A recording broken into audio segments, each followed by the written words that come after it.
Episode 1. Just an Old Book. Try not to die by tripping over yourself, Quin, a boy shouted down the hallway, laughing uncontrollably right after. Quin dismissed the petty mockery as he carried on walking down the school corridor. The harassment had become a daily occurrence for him, but it still bothered him just as much as it did every other day. Thus, he wasn't able to hold back his desire to retaliate. Quin slowed down his stride and stopped. He pushed his glasses back up onto the ridge of his nose as they had slipped down from his face. Just from looking at the glasses, it was clear that he needed a new pair. One could tell that they were heavily worn. The glasses looked crooked as he wore them, and even the temples had tape covering them. He then turned around and immediately raised his middle finger, responding to the slander. "I bet you don't even know how many fingers I'm holding up." Upon hearing the taunt, the boy clenched his fist and started running towards Quin. "You level 1 piece of crap! When are you going to learn that you don't belong in this world?" The boy placed both of his hands together, and a green ball of light started to form between them.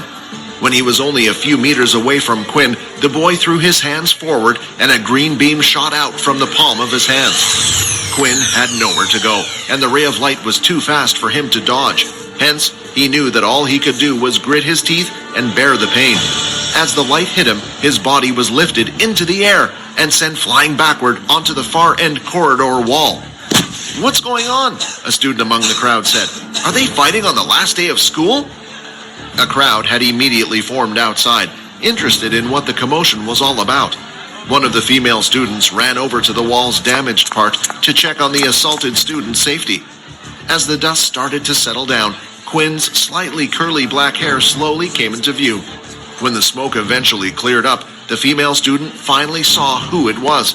She instantly backed away and continued on with her business as if nothing happened. The moment that the female student had returned to her friends, he could see that they were laughing at her. "I can't believe you tried to help him." "I didn't see who it was," the girl retorted, her cheeks flushed. After that, Quin stood up and lifted his glasses that were thrown onto the floor. To his dismay, one of the hinges had fallen off once again. Instead of wearing the worn-out pair, he let it hang on his hand. Damn it, not again. It was the last day of school for Quin, so he hoped that someone wouldn't try anything with him. He was sick and tired of their doings, but he wasn't the type to ignore those either. He had seen people who had chosen to keep their heads down and tolerate the harassment. However, their treatment was far worse than what he received. He didn't bother to stay at school like the rest of the students. He picked up his broken glasses and proceeded to leave school. As he walked past, he saw the students having conversations among themselves in their circles. Some were laughing, while some had tears, thinking it was the last time they would ever see each other again.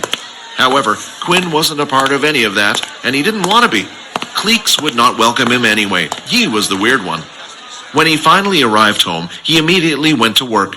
Living in a single-bedroom apartment with just enough space to fit a single bed and desk was enough for him. A TV was mounted on the wall, but Quin would merely use it as a background noise source and didn't watch anything. The apartment was provided to him by the government, since he had no living relatives and was only 16 years of age. On top of his bed was a single suitcase that contained all of his belongings that were neatly packed. He walked towards a cabinet, immediately pulling a drawer open, which accommodated a single book. It was a large and thick hardbound book, weighing about half a kilo. The front cover of the book was in a color that mimicked a lighter shade of blood. In the center, the lonesome fronts of an upper and lower jawbone could be seen, both colored in the swampy shade of brown. The upper jaw sort of had 4 separated fangs. Meanwhile, the lower one had 2 sharp teeth on the 2 far ends on the overhead and 5 evenly spaced underneath. "Let's try again today," Quin said as he lifted the book and placed it on top of the desk. He then quickly went to his bag to pull out a little test tube that was half filled with a colorless liquid. "Test 112, hydrochloric acid. Let's see how it goes." He then started to slowly pour the liquid out of the test tube onto the book. So far, there is no reaction. He proceeded to continue to pour all of the test tube contents on the book, but there was no reaction at the end of his experiment. Carefully, he examined the book while jotting down the results in his notebook, seeing if there was any damage done, yet the book looked the same as always. "Another failure. Why won't you open? Why did Mom and Dad even have this thing? 112 times. This was the number of different ways that Quin had tried to open the book. Not only did the book not open, but it seemed like it cannot be damaged either. He had even tried burning the book, cutting the book, melting the book, though nothing had worked against the book that seemed utterly durable. Lying on his bed, he turned on the TV for its sole purpose, making background noises. He never really paid attention to what was on. With it, the sound of other voices made him feel less lonely. Upon turning on, the TV displayed an ongoing news show. The peace treaty with the Dalki race has lasted for 5 years now, but officials are saying that tension is rising once again. Now we must prepare for another war. The mention of war had always been shown on the TV non-stop, ever since a certain day 30 years ago. The human race received a visit from the so-called Dalki. They had the physique of humans, except for their skins that were riddled with scales and the presence of tails that were similar to what the dragons had. With no real clue of why they had suddenly appeared, they immediately demanded that the human race hand over their resources and wanted to use them as slaves. Of course, the humans decided to fight back, but they quickly found out that their modern technology was useless against them. Bullets couldn't penetrate their skin, and as for tanks, well, Dalki had airships. Every individual, disregarding the gender, was told to fight for their planet, and that included Quin's parents. The war went on for years, so he grew up not knowing what his parents looked like. When the humans were on the brink of defeat, a select group of people came forward. These people had special abilities. They began sharing their knowledge of how they obtained such power in hopes of turning the tide in the war, and thankfully, it worked. Even so, the Dalki were still strong, and a seemingly endless stalemate led to the peace treaty signed 5 years ago. Obviously enough, human greed got the better of humanity, and instead of sharing these powers with everybody else, the higher-ranked governmental officials decided to keep them for themselves. Only those with money could learn the more powerful abilities, while everyone else was left with scraps. It was something that needed to be done. Poverty had taken over the world, but people had powers and were using them uncontrollably, unlike before. Quin was given nothing when his parents died. The government agreed to pay for his living expenses while he was still in school, but that was it. When his parents died, him being at the age of 10, an agent appeared at his doorstep and handed him a book. He was told that it was the only thing that his parents possessed, one that they passed down when they died. "Why is the world so unfair?" he uttered, lamenting about his situation. Getting out of his bed, he started sauntering towards his desk. He picked up his glasses that were still slightly broken and decided that he needed to fix them. He noticed that one of the lenses was slightly out of place, and he tried to punch it back into its frame. "Come on, just get in!" he shouted as he tried to forcefully fix the glasses. The frustration he had been bottling up was on his face as he struggled furiously with the lens. Unfortunately, the lens suddenly crumbled into pieces. One of the shards of plastic even created a deep gash in his thumb. He screamed and kicked at the table. "Why does the world hate me?" After a while, he calmed down and started to clean up the little pieces of glass, noticing that a piece had landed on top of his book. As Quin removed the piece of glass, a drop of blood from his thumb landed on top of the book. The object plastered on the center of the book started to glow, and suddenly the book began to float, hovering until it was on eye level with Quin. Quin darted back and away from it. The glow from the book made his room look emptier with the little bed at the corner and the solitary seat beside it.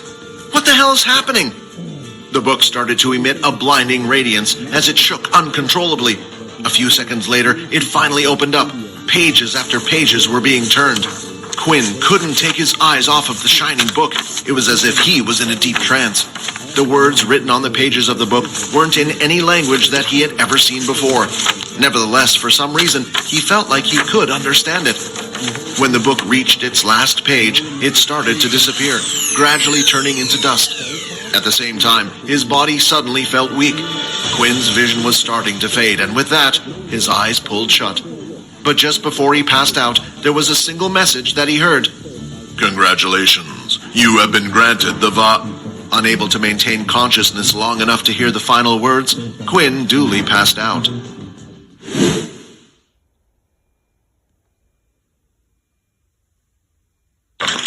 When abilities had first been introduced to the human race, people had quickly discovered that some were far more powerful than others. The abilities themselves were also different from person to person. They were dependent on how many mutant cells could be activated within the body and how much a person's body could withstand. Not long after came the introduction of the power level system, which differentiated between a total of 8 power levels. These levels indicated how many mutant cells were in the body, but not how strong the ability was. The military further divided them into subcategories: 1.1, 1.2, all the way to 1.9, just to identify everyone. There were 2 ways for people to obtain ability. There were the so-called original, and the people who had learned one. During the war with the Dalki race, some people in distress started to exhibit powers, which the human mind could not comprehend. Scientists claimed it was humanity's last stand against extinction. The power the originals could display had come as a shock to the Dalki and had proven to be enough to push them back. These new superheroes realized that they could share their powers with other people. So they did it quickly, since humanity depended on these strange powers for survival. They wrote down how they accomplished this and put the information down in things that would later become known as ability books. After the First War had ended, the books were no longer distributed freely and instead started to go on sale to the public. The first ability users had realized that their powers now put them at the top of the food chain, and they wanted to make the most of it. The military decided to keep some of the more powerful ability to themselves. From that point forward, ability books ranging from level 1 to 5 were the ones sold to the public, while giant corporations and the military connived with the first known ability users to keep the higher level version to themselves. As such, if one was an ability user, they either belonged to an original family or one would have learned the ability from a corresponding book. Unsurprisingly, the originals were stronger and accessed higher levels than the rest of the human race. Additionally, not all ability users had chosen to share their abilities with the outside world, and some had decided to keep it exclusive to their own bloodline. Originals usually had the strongest of abilities that couldn't be measured using the power system. After the demise of his parents, Quin had not had any family members to support him. He had lacked the means to buy even the cheapest ability book. As far as he knew, his family had not been special enough to be an original. Now, after all these years, it seemed like he had managed to obtain an ability after all. Even though he never heard of an ability book like this before, so he didn't even have a clue what power level it had mutated his cells to. Usually, on the front, there would be a technique that could help you master your ability up to a certain power level. Unfortunately, the book had disappeared, and with it, whatever knowledge it had contained. Quin lifted up his hand to look at his watch, which indicated his current power level was 1.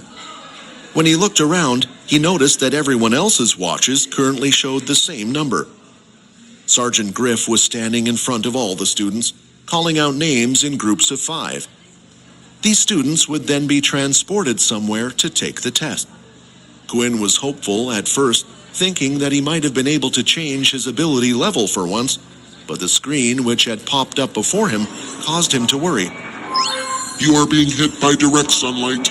All stats will be halved.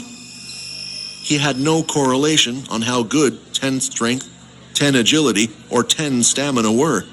He just knew that it would be greater than his current 5, which didn't bode well for this upcoming test. But if his eyesight was anything to go by, then it should mean that it would place him at least in the top condition of a normal human being. Right now, though, Quin felt incredibly weak, sluggish. His body felt extremely hot, and he was sweating buckets. Quin thought it was a good thing he had drunk a load of water beforehand. Otherwise, he would have been extremely dehydrated. "Hey, are you okay?" Stranger standing next to Quin asked. The stranger had slick blonde hair hazel green eyes with a chiseled face and sharp jawline. He stood before him at a height of 6 foot 2 inches tall, compared to Quin's 5 foot 11 inches. He looked to be the type of person Quin would have usually avoided in his school, as everyone would always pay attention to them, and boy, did Quin hate tension. "If you want, I can call someone for help," the stranger offered. "It's okay. I'm just a little bit nervous about the testing," Quin lied, as he tried to ignore his tired body and stand up straight. The stranger's eyes roamed over Quin's body with concern. Quin was quite skinny for his age, not having a lot of muscle on him, and right now, he looked incredibly weak. To the stranger, Quin looked like the type of boy who would be a prime subject for bullying. Being in a new place and not knowing anyone's power levels, of course, he would be nervous. Quin sighed. If he was to get a level 1 rating again, the same thing from his school would most likely repeat itself. "Well, don't be. I'm quite strong, you know. If anyone messes with you, you can come and ask me for help," the stranger offered, smiling. Quin returned the smile, yet he couldn't help but feel uneasy. Quin didn't usually get on with the active, positive type of person. In fact, he did not get on well with anybody, but he found it hard to dislike the boy, especially for being the first person to offer his help. "My name's Vorden, by the way." The other boy introduced himself and placed his hand out. Quin looked at Vorden's hand. It was the first time in his life someone had treated him like a normal human being, but he was afraid that would quickly change. Should his ability turn out to be a low-leveled one, he would probably take back his offer of friendship, but at least for a short time, Quin just wanted to forget about all that. "My name's Quin," Quin replied as he shook Vorden's hand. Use of an ability has been detected. The ability has been rejected. Once the system messages appeared, Quin looked at them strangely. He then noticed that Vorden still hadn't let go of his hand. Then the system repeated the message once again. Use of ability has been detected. The ability has been rejected. Quin forcefully pulled his hand back. The system was clearly telling him that Vorden was trying to use his ability on him. The other even had a puzzled look on his face as he stood there. "What is your ability?" Vorden eventually asked. Quin paused, thinking for a while whether he should answer or not. Ultimately, he wanted to see Vorden's real reaction. "I don't have an ability." Vorden no longer had a puzzled look on his face, but he did not look pleased either, as if the answer had been insufficient to sate his curiosity. But before he could say anything, Sergeant Griff made an announcement. "Next group, Quin Talen, Vorden Blade, Peter Chuck, Laila Murrow, and Erin Healy. Come to the front to take your test."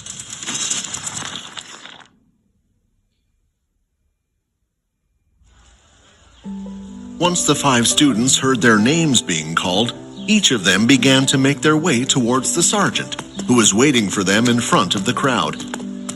Apart from Quin and Vorden, there was another boy in their group. Peter looked to be the most nervous among anyone there. He would constantly look around him, and he couldn't stop fidgeting either. His body frame was quite small, but it suited him, for he wasn't that tall either. Looking at him reminded Quin of himself. A small frame with glasses and scruffy brown hair, he was not much for a physical attraction. The other 2 members were both girls. Laila had short brown hair and a tall figure, and she was carrying a bow on her back, which surprised Quin since not many people carried a weapon these days, apart from a specific group of people called Pure. They were a group of people who claimed that abilities were a blight upon humanity and instead opted to use weapons. However, they were very rare, and Quin had never met anyone who belonged in the faction in his life. He had merely heard stories about them. Erin, on the other hand, was the type of girl whose beauty turned necks. Her proportions were perfect, not too big and not too small, and she had long, silky hair with a magnificent golden hue. The only problem was her facial expressions. Even while walking through the gathering of people, Not once did her expression change. It stayed stiff and neutral and made her appear cold. The awe on the faces of the other kids was lost on hers.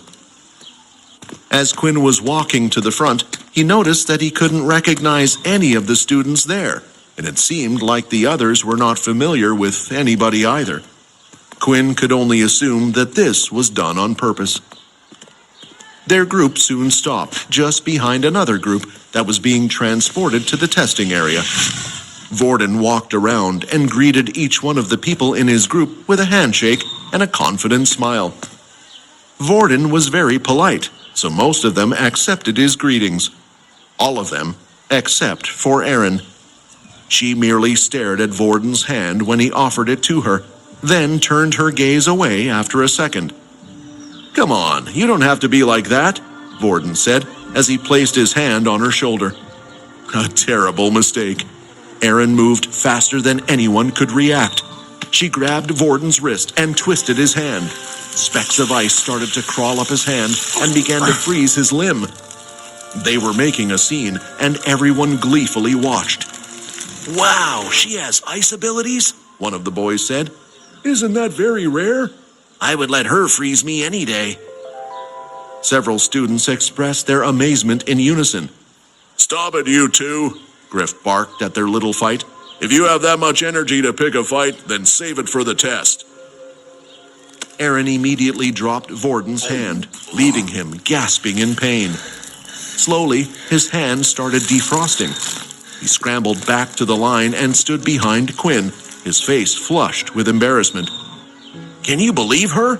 Vorden complained. "I nearly lost my hand." "You can't just go around touching people without their permission," Quin replied. "Yeah, I know. She's lucky I didn't wipe the floor with her just 'cause she's a pretty girl." His words were creating enemies for him, many of them admirers of Erin who felt disgracing Vorden might earn them points with the beautiful girl. Looking at the people around them, Quin could tell what the others were thinking. It was on their faces. Instinctively, Quin moved away from Vorden, hoping that others wouldn't mistake the two of them as friends. At last, Quin and the others were called forward and were told to stand inside a square, drawn with white lines on the ground.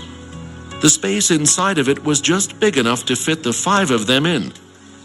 One would notice that outside of the square, there was a hooded man who was standing nearby. "Send them away," Griff ordered.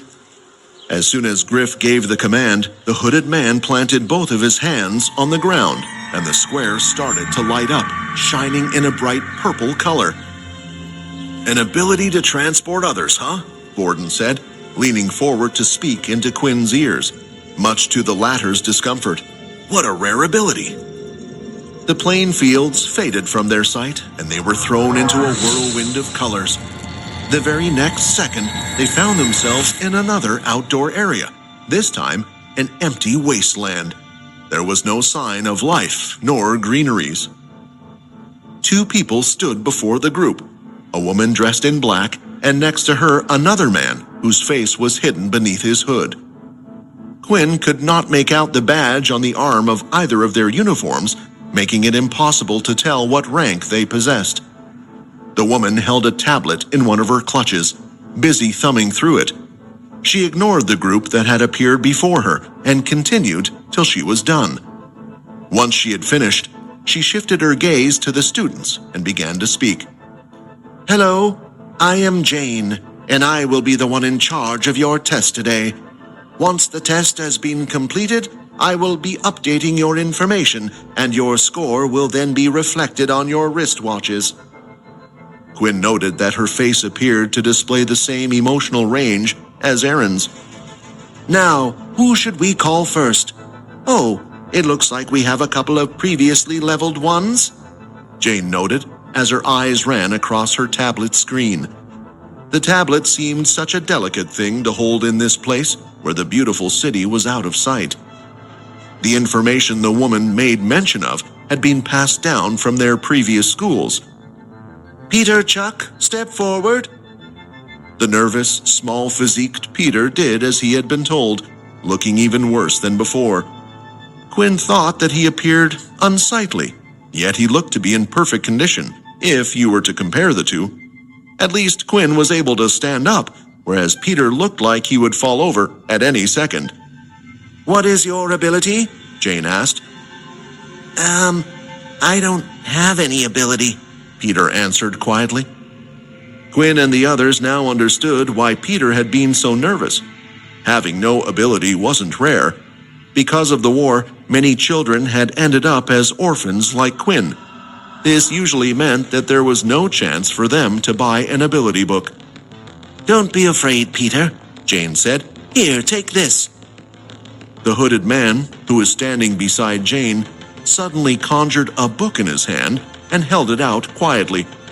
Jane took the book and handed it over to Peter. "For me? You're just giving this to me for free?" Peter asked with utter excitement in his voice. "Thank you. Study the book in your own free time. When you have finally learned to use it, you can come back to redo the test. But for now, I'll have to temporarily award you a level 1 power status." Even though Peter had received a level 1 power status, he didn't care about it. At this moment, he only felt hope. His life could finally turn around due to the book that he had just received. "Quin Talen, step forward," Jane ordered, looking at him. Quin did as he was told. "What is your ability?" Episode 6. Result.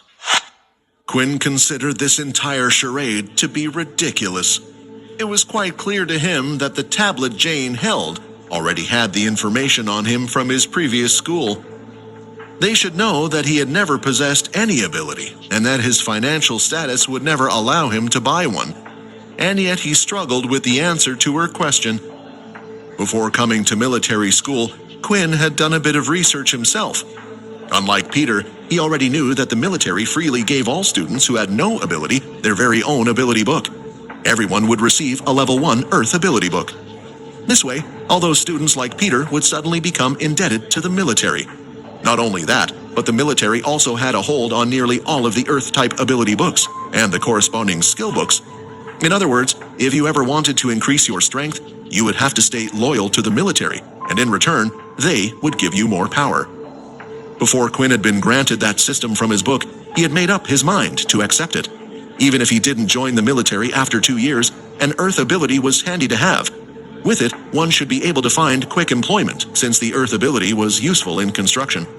And this was exactly where the problem came in. Quin already seemed to have an ability, which meant he was unable to learn a new one. The ability book they would give him was practically useless.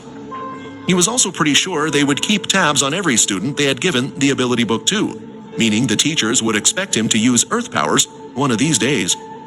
Quin took a deep breath and answered, "I don't have an ability." Just like before, the hooded man standing by Jane's side plucked a book from thin air and handed her the book. Her eyes were cold and emotionless as she handed it to Quin.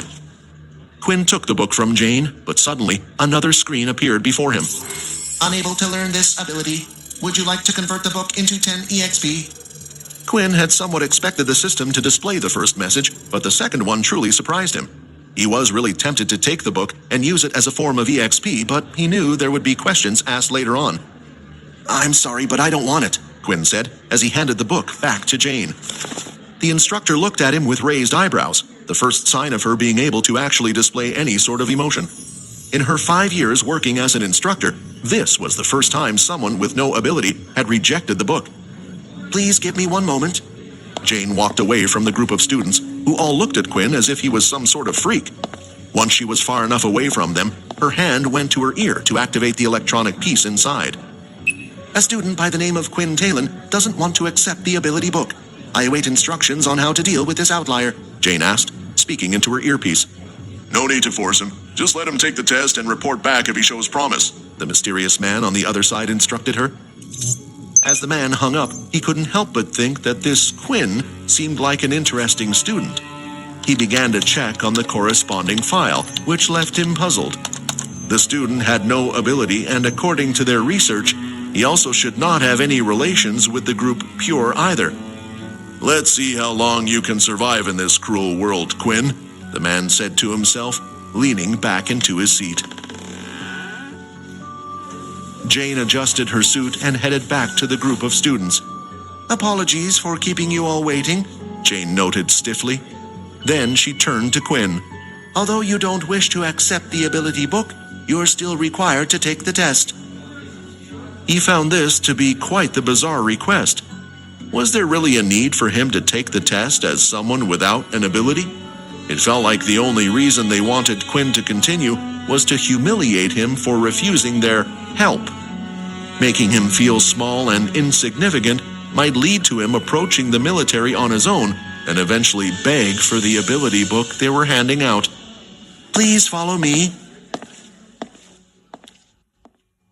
Jane took Quin a little further out onto the field, where Quin noticed that there were huge craters in the ground, burn marks, patches of the ground scorched and burned like there had been some fire. This was all done during the previous testing of contestants. "Please proceed to destroy the targets in front of you as quickly as you can," Jane instructed him. "The test will begin immediately." As soon as Jane finished talking, 3 targets popped up out of the ground at random locations around the wasteland. They were metal round targets with a red dot in the center. The problem was, when Quin tried to look for the targets, everything appeared like a blur in the distance. He noticed that his perfect eyesight suddenly wasn't so perfect anymore. "Is this because I'm out in the sunlight?" Quin thought. Quin had no choice but to slowly run up to each of the targets and hit them with his fist, one by one. Unsurprisingly, his time ended up being incredibly slow. After this, Jane asked him to complete 2 other tests. The second one was in regards to this strength test. All he needed to do was punch into a huge drum-like machine. Quin gave it his best shot and hit the drum as hard as he could. The drum vibrated and made a small sound, eventually displaying a digital number in the center. "Strength 5, Jane announced, and noted it down on her tablet. For the final test, there was a big circular machine with many holes on its front. It hovered over the ground without touching it. Once the test started, the machine fired holographic spikes at the examinee. All Quin needed to do was avoid being hit by the spikes for as long as possible. The machine went up in levels and eventually got faster and shot out more spikes. It was a torturous process, and Quin soon got tired of dodging and was hit. The machine whirred and ceased working. "Agility 5, Jane announced this time, and once again noted it down. Quin had heard the words from Jane's mouth, and it started to make him think if there was some kind of link between the scores she had given him. This test had focused on agility, and he had scored a 5, which was the same as his system. The same was true for the test before, which had revealed his 5 in strength. Quin sighed internally. If only he could have taken these tests at night, he would have most likely doubled his scores. However, if his ability was indeed one allowing him to evolve, he could always try to take that test again. "Quin Talen, your overall current power level is that of a level 1 ability user," Jane informed him. Quin clenched his fist and went back to stand with the others. He knew that the days ahead of him as a level 1 user would be harsh, but hopefully that would change in due time.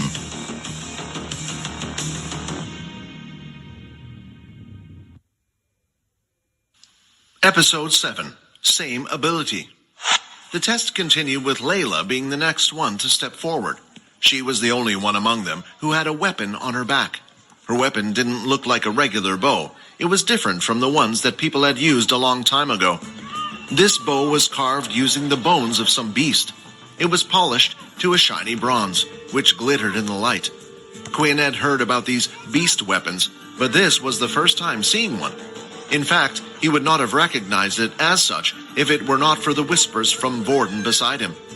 When the human race had been attacked by the Dalki, the human technology had advanced fast by replicating their invaders' technology, and with this, the humans had gained the ability to travel to other planets using portals. These planets would often contain different levels of beasts. The stronger the beast was, the better weapon you could make out of it, provided you could kill it first, of course.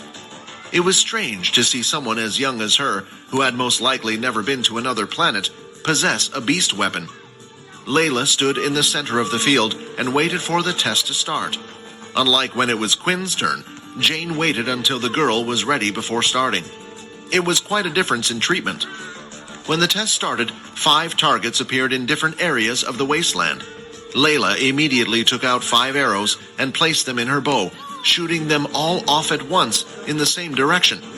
The arrows shot out fast and strong, but then suddenly the 5 arrows split off, each in their own direction, each of them heading to a different target. "What a good combo," Vorden praised. Although telekinesis is considered quite weak, when paired with her bow to control the arrow's movements, it's very useful.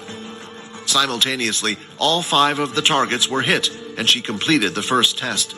This one demonstration showed Quin how useful beast weapons could be.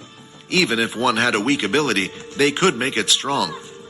Quin wasn't completely sure what his ability was yet, but even if it just increased his stats as he leveled up, he imagined that pairing it with a weapon like a beast sword might also turn him powerful. On the strength test, Laila didn't do too well. She used her powers to try to move her fist even faster when punching the drum, but in the end, her score was only an 8. In the last test, Quin also saw her do quite badly. When the test began, Laila had attempted to use her ability on the spikes coming at her. Unfortunately, she had been unaware that they were holograms and not the real thing, so it had no effect. This led to her nearly being hit at the start. After that, Laila relied on her actual body to avoid the spikes, yet she ended up getting the same score as Quin. "It looks like you have the power level of a level 2 ability user," Jane informed her. As soon as the instructor had typed it in, the number 2 appeared on Layla's wrist. Quin could tell Laila wasn't happy. She was red in the face as she stomped back towards the group. Quin thought the test wasn't really fair. Her ability level might be that of a level 2, but when used with a bow, Quin felt she could probably beat some level 3 or perhaps even level 4 ability users. Still, even if he voiced his opinion, who would listen to a measly level 1 like him? Quin was starting to take note that the Academy really did only measure the power level of your ability and not your fighting ability. The next person to take the test was Erin. She walked forward confidently without even looking at anyone else. She stood in the center of the testing field, waiting for the test to start. 5 random targets appeared across the wasteland. She quickly formed an ice spear and chucked it at the first targets, hitting it dead on. She repeated this 4 more times at an incredible speed, nearly clearing them all just as fast as Laila did. For the next test, Erin's performance was even more impressive. She started to gather ice in both her palms, and then after a minute or so of gathering her power, a huge ice column shot out from her hands and hit the center of the drum dead on. The drum rang out louder than it had before, and the number kept going up until it had eventually reached 50. "No wonder she's so confident," Vorden noted, a thoughtful expression on his face. Quin realized it was a good thing the 2 of them didn't fight, otherwise Vorden would have ended up a dead man. Finally, when it was time for the last test, the instructor told her she wasn't allowed to use her ability and should just dodge. Erin didn't object, and the test started immediately. She managed to do well, moving swiftly, avoiding each spike, but eventually the machine had gotten too fast, and she ended up getting hit. "Impressive. Best result so far. So far, you're the 3rd first-year student with a power level of 5.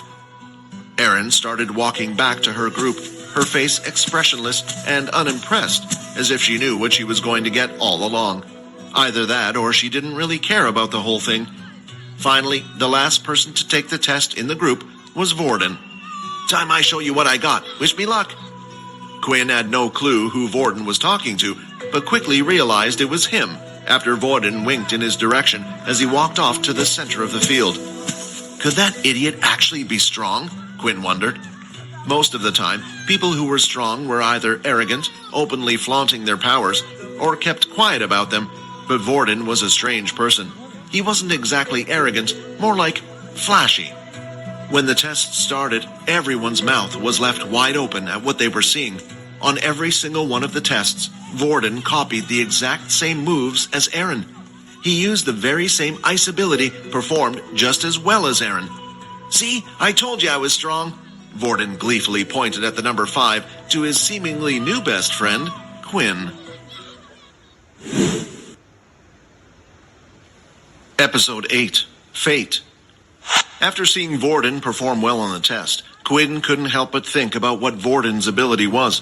When Vorden went to shake his hand when they first met, his system had informed him that Vorden had tried to use his ability on Quin. Yet for some reason, whatever he had tried to do had been unsuccessful. If Vorden's ability had been ice, surely his hand would have just frozen. Unless Quin's ability was to block all types of other abilities, but that seemed highly unlikely. Not only that, but Vorden had a very strange reaction about it, even asking Quin what his ability was.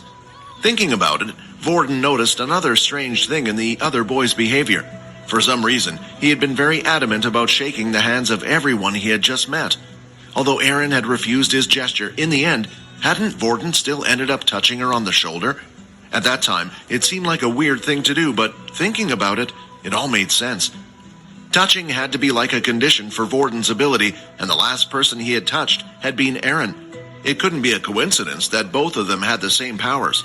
In that case, Vorden's ability was most likely the kind to copy other people's ability. And it hadn't worked on Quin because his ability wasn't straightforward. Quin couldn't help his curiosity, so he asked Vorden. "Hey, Vorden, is your ability—" Quin whispered to the boy next to him. "Are you able to copy other people's abilities?" Vorden looked at Quin and smiled slyly. "That's the first time someone has figured it out so fast. How did you figure it out?" "When you shook my hand, you seemed surprised that nothing happened." Vorden had believed he had given himself away by insisting on touching Erin, yet Quin had seemingly deduced it by the earlier handshake. He had to give him some credit for that. After all, it wasn't outside the realm of possibility that Vorden had coincidentally obtained the ice ability from an ability book as well. Quin's brows were furrowed in thought as he stared at his new friend. He had never heard about an ability book that could grant one the power to copy the abilities from others, which could only mean one thing. "Are you an original?" Quin asked for confirmation. Vorden didn't say anything but simply winked back at Quin, which pretty much confirmed his theory. Although all abilities were derived from originals, nowadays it was used to refer to a person belonging to one of those families who had decided against sharing their abilities with the outside world. It was even rumored that the strongest originals had the power to easily surpass the power level of 8. Once the test had been completed, the hooded man teleported the students to the front of the academy, where they would be staying. The academy was huge and the tallest building in the entire city. It was as if someone had put together 3 hotels. There were 10 different teachers in total who stood in front of the academy. Once in a while, a group of 5 students would be teleported in front of one of the teachers and told to wait until all the students had finished conducting their tests. Eventually, there were a total of 20 students in front of the teacher Quin and his group had been assigned to. "Okay, all of you need to follow me as I take you around the school," the teacher up front told them. Dell was a middle-aged man with blonde, curly hair who wore glasses. While Dell was walking around, describing the various places in the vicinity of the academy, he had a perpetual easy smile on his face, like nothing would be able to upset him. "You guys should start to get to know each other as much as you can," Dell suggested. "After all, the people you are with now will be your classmates." All of a sudden, everyone started to get chattier, talking to each other as they were being shown around the school. However, there was an annoying thing that Quin noticed. The level 2s were trying their best to befriend the level 3s, while the level 3s attempted to do the same with the level 4s. Quin and Peter appeared to be the only 2 level 1s in the class. Even without realizing it, they had been pushed to the back of the group, and Peter was plodding along with his head held down. It seemed to have affected Peter a lot more than Quin, but the latter had already predicted this outcome during the examination. This was no different from regular school. He still looked around for his new friend and discovered that Vorden was nowhere to be found. "There you are," Vorden called. "Man, suddenly all those students just started jumping all over me. Next thing I know, I look to my right side and you're gone. Come on, let's look around together, buddy." Quin truly considered Vorden to be a strange person, yet that wasn't a bad thing. Vorden noticed Peter next to Quin. "Oi, you, stop being a downer and come with us." Peter looked up and pointed a finger to himself. "Yes, you, Peter. Do you see anyone else beside Quin?" Vorden asked in his boisterous voice. The 3 of them continued the tour at the back of the class, while the teacher kept leading them around the school. In the midst of the tour, a battle arena was shown to the students, where they had similar testing equipment to the ones in the wasteland, as well as several square fighting platforms. They were also shown their homeroom classes, battle classes, sports rooms, and all other sorts of facilities. Dell never failed to provide a little bit of explanation for each area of the school they visited. However, Quin was uninterested in most of them until they had finally reached the library. As you can see, the library here is split into 3 floors. First-year students are only able to access the first floor. Second-year students can access the second floor. Finally, the upper floor is only for authorized military personnel. Quin was interested in the library because it contained books that weren't available to the public. In this place, Quin just might be able to find some information about his ability, though he earnestly hoped that it would be on the first floor. Eventually, the tour came to an end just outside the school's dorms. And this is where you will be living during your stay here. Once you have dropped off your things, feel free to explore around the academy. There will be no lessons today, so enjoy the free time and make sure to be in your rooms during the curfew. Each student was then handed a number written on a piece of paper. These papers displayed which room they would be staying in. From the corner of his eye, Quin noticed his eye that Vorden was coming towards him. "Hey, Quin, what room number did you get?" Vorden asked. 23. "No way, what a coincidence. I got the same number. Seems like fate is really bringing us together," Vorden noted excitedly. "Maybe," Quin replied. Somewhere down the hallway, 2 other students were having a conversation. "Whoa, what happened to you?" a student asked as he looked over to his disheveled friend. "I don't know, man. Some guy just appeared and hit me out of nowhere, forcing me to swap room numbers." "Man, should we try to get it back?" the student suggested. "I'm pretty sure I saw his wrist showing a 5. It's best if we just leave it. It's just a room after all."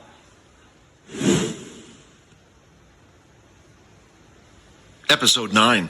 What system? After Quin had finished unpacking, he was free to do what he wanted for the rest of the day.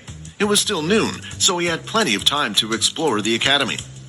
Quin ended up sharing his room with 2 people, and to his surprise, he knew both of them, Vorden and Peter. There were 3 single beds in the room, each spread out from one another evenly, but other than that, the room was pretty empty. There was just a single desk and a cupboard for each person to use by the side of their bed. Students were expected to spend most of their time studying or practicing their skills, as there was no time for pleasure. That was why the rooms were designed for efficiency. "What do you guys want to do then?" Vorden asked the others. "I'm still unpacking, but you 2 don't have to wait for me. Feel free to go out and explore," Peter replied meekly. Peter had opened up a little to the 2 of them. At first, he was completely shy and hardly uttered a word, unless specifically asked, but slowly he seemed to be coming out of his shell, especially around Quin. Peter most likely felt comfortable around Quin, knowing that they were both level 1 ability users. "I was thinking of heading to the library," Quin said. "That will probably be too boring for you." "Boring? Please, I can make anything fun. Besides, I haven't read a book in..." Vorden paused for a while. "I can't even remember the last time I read a book." The 3 of them laughed before Vorden and Quin agreed to head to the library together. When they arrived, they found that the first floor was surprisingly bustling with students. Quin noticed that there were multiple round desks spread out where students were sitting, and in the middle of the desk was a glowing orb. "Ah, you're probably wondering what that orb thing is in the middle, aren't you?" Vorden asked. "It looks like they don't have them in public schools. If you touch the orb, then it allows you to create an isolated space. Inside, only those people who have been invited can hear each other. This way, people are able to chat as much as they want without disturbing others." "Wow!" Quin was quite surprised at how far technology had evolved. Quin and Vorden chose a table that had 2 other people sitting on one. Just as Vorden had explained, Quin could see the 2 talking, but couldn't hear a word. According to Vorden, the orb had a limited range and could only cover the surrounding tables, though. Quin searched around the first floor of the library and picked up as many books as he could about abilities, most of them listing and describing the most common abilities. Vorden wasn't too bothered and decided to just select a random fiction book to read. The 2 sat at their tables while Quin started to flicker away. After skimming through several books, he had been unable to find a single one that sounded like his ability. Vorden had kept a close eye on Quin and had noticed the type of books he had been picking out. "What's with all the books? Are you looking for something in particular?" Quin thought about it for a while before giving Vorden an answer. Given his own ability, he should be quite knowledgeable about abilities. "I was trying to decide what ability to get, since I've turned down the school's offer." Oh, right, I nearly forgot about that already. To be honest, I thought you might have been one of those pure members who hate abilities. Turns out you just didn't want to become a dog to the military, Vorden said with a big grin on his face. Well, is there anything specific you're looking for? Not really, although I found something very interesting in one of those books. Have you ever heard of an ability that is weaker in sunlight? Vorden suddenly started to laugh out loud. What are you, crazy? I've never heard of something like that. Abilities are something our bodies learn. Sure, some people have limits and can't adapt to stronger abilities or can do less than others, but for one to get weaker because of the sun? Are you sure you have not accidentally grabbed a fantasy book about vampires? Quin felt a little embarrassed by Vorden's reaction. Of course, he understood this reaction was pretty normal. Would he have reacted any differently if someone had asked him about an ability making one grow stronger, depending on how full the moon was? Unfortunately, the reality was that as long as Quin stayed in direct sunlight, all of his stats would weaken by half. He continued to look around the library to see if there was anything else he could find. Eventually, he had gone through every single one of the books detailing abilities. Quin then considered trying his chances by going a floor above where there were some second-year students. Maybe there's something up there, but I can't imagine what the academy would do to me for breaking the rules, especially on the first day. I might already be on their radar for refusing their Earth ability book. No reason to make them any more suspicious, Quin thought. As Quin continued to walk around the library, he considered what Vorden had said. Perhaps he really should venture into the fiction section and see if he might be lucky. What's the worst thing that could happen? A book titled The Truth About Vampires immediately caught his interest. Quin took out the book and gave it a quick look. Despite abilities being widely accepted, there was not a single person who had come out claiming to be a vampire. Quin couldn't help but sate his curiosity, so he started to read the book. After reading and skimming through the book, Quin found most of it to be useless. A lot of the things that vampires didn't relate to him at all. Vampires were required to drink human blood. Some could transform themselves into bats and cast illusions, while others were incredibly skilled with the sword and hypnosis, but Quin had none of those things. The only thing he could relate to was getting weakened by the sun. Eventually, Quin decided to close the book and call it a day. It didn't seem like he was going to find anything from the first floor of the library. As soon as Quin closed the book, though, he heard a familiar sound, and the pop-up appeared at the corner of his eyes again. You have gained more knowledge about the system. 10 EXP received. 15 of 100 EXP. What? Quin blurted out. For some reason, delayed message had only coincidentally appeared right at the time he was reading up on vampires. Naturally, there was another possibility, but that one was a little harder for him to believe. Episode 10. New Quest. Quin stared long and hard at the message and reread it multiple times. It can't be. Why did I get EXP from reading that fantasy book? He knew he had to test it out. After reading several different books about abilities, not a single one had given him EXP, but for some reason this one did. He decided to pick up another fantasy story, one about dragons, this time titled Reincarnated into a Human. He did the same as before and skimmed through most of it, reading only the headings and subheadings. When he closed the book, there was no reaction. It was the expected result. Filled with the urge to test one more thing, he picked up another book that was also about vampires and did the same. When he closed the book, the system still showed no reaction at all. In the end, Quin theorized that after reading all the books, he might have gained so much knowledge about abilities that the system had chosen to reward him. The, for some reason, delayed message had only coincidentally appeared right at the time he was reading up on vampires. Naturally, there was another possibility, but that one was a little harder for him to believe. He didn't wish to believe that the book about vampires had somehow been related to his system. When Quin finished checking things out at the library, he noticed that Vorden had disappeared from the table and was no longer there. He must have gotten bored and gone somewhere else. I'll probably see him later in our room. Quin looked outside the window and noticed the sun was starting to set. He had been in the library for a total of 6 hours so far, and he had not even noticed the time fly by. Then, when Quin was just about to leave, a new message popped into his view again. Daily quest number 2 has been completed. 5 EXP received. 20 of 100 EXP. Each time Quin got a message from this strange thing inside his body, he got a satisfying feeling, seeing the number inch closer to 100. Beneath it, there was a certain uncertainty, a dreaded thought that this would end badly. Nevertheless, he couldn't wait to see what would happen once he had reached the goal. His best guess was that he would level up. After all, the system even stated that he couldn't use his shop feature until he was at least a level 10. The only thing Quin wished for at the moment was a quicker way to level up. With just the 2 daily quests a day, it would take over a week until Quin reached level 2. Right now, there wasn't much he could do about it. He could only live his everyday life as a normal person. As Quin left the library, he decided to head to the battle arena. A thought had seized his mind, and he wanted to try something out.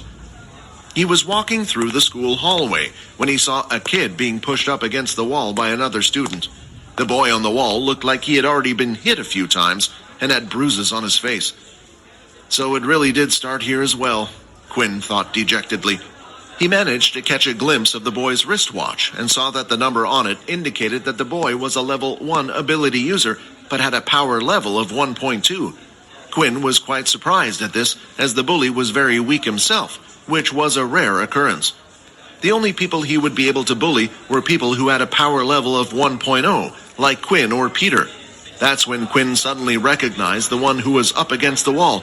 It was, in fact, Peter. Quin was debating with himself whether or not to get involved in the first place. He hated bullies more than anything. They had ruined his school life, and chances were that soon enough he might become a target as well. He quickly made up his mind. He had wanted to test out his strength, and it seemed fate had presented him with the perfect guinea pig. The student in front of him was only at a power level of 1.2, so there was a high chance he could win, especially inside where he was not weakened by the sun. The student lifted his fist again to give Peter another punch. "You think you can just bump into me like that, say sorry, and that's it?" he shouted as he swung his fist. Quin started to walk by as if he was not seeing the fight between the two. The bully was so engrossed in his act that he didn't notice Quin until the latter pretended to fall over and bumped into the student, causing him to stumble off balance and miss. "Quin?" Peter asked as he looked up. "What the hell was that for?" the student shouted, sizing up the person who had bumped into him. The first place the student's eyes went to was, of course, Quin's watch. Seeing the low number, his confidence grew. "What the hell is a level 1 piece of rubbish like you doing?"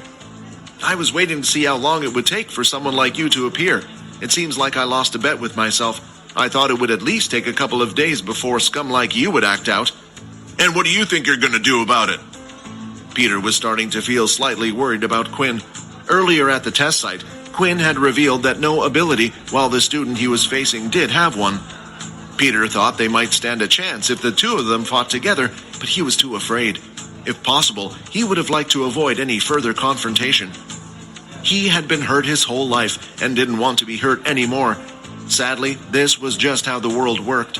The people at the top were the ones with the strongest powers, so nobody could stop them from bullying those who were weaker than them, and in turn they bullied the even weaker ones. In the past, Peter had tried fighting back. It was when the bullying had only just started at his old school. He had thrown back a punch and had even managed to hit the person in the face, but it had only made things worse. As a result, he had been beaten 10 times harder than normal, and ever since the bullying had only worsened. For the new bully, he had been on the bottom of the social ladder, yet, for the first time ever, he had met someone even weaker than him.